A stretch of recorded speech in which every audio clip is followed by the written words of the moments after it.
तो अभी तक तो रोके हुए थे, लेकिन अब रुकने वाला नहीं है। अति हो गया। कहते हैं जब घड़ा पाप से भर जाता है तब फूटता ही है। जब अति हुआ कंस का, जब अति हुआ बाली का, जब अति हुआ रावण का, तब समझो उसका खात्मा हुआ। अति हो रहा है। मानते हैं कहीं? कितनी बार देखो आपके उत्तराखंड में आया मैं और लोगों को समझाया, कितनी बार हिमाचल गया जो देवभूमि कहलाती है। मानते हैं? नहीं मानते हैं। तो देखो अभी, अरे कहते हैं पहाड़ के ऊपर है, यहाँ कहाँ आंधी आएगी? अरे आंधी तूफान बन करके आने वाली है। और देखना आपकी कैसे ये छप्पर उड़ते हैं, कैसे ये टीन उड़ते हैं, कैसे छतें उड़ जाती हैं। ऐसे आपको याद दिलाऊं, जो ज्यादा उम्र के लोग हो, आज के 50 से लगभग 50 साल पहले आंध्र प्रदेश में ऐसा तूफान आया था कि हाथी ऐसे उड़ करके और पेड़ों के ऊपर से ऐसे यानी समझो लटके हुए थे बड़े जो मजबूत।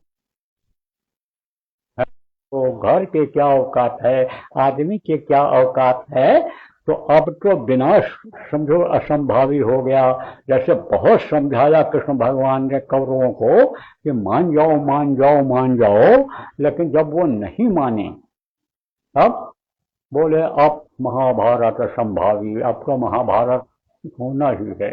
तो प्रेमियों कहने का मतलब ये है कि खराब समय आ रहा है, लेकिन अभी अगर आप चेत जाओ, आप अगर संभल जाओ, आप अगर लोगों को संभाल लो, आप लोगों का खान पान चाल चलन अगर सही करवा लो, तो समझो कि आपकी भी रक्षा हो सकती है।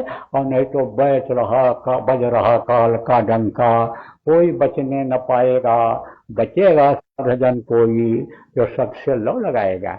वही लोग बचेंगे जो साध होंगे। आप कहोगे वो कैसे बचेंगे, साधक कैसे बचेंगे? साधक की बुद्धि अलग हो जाती।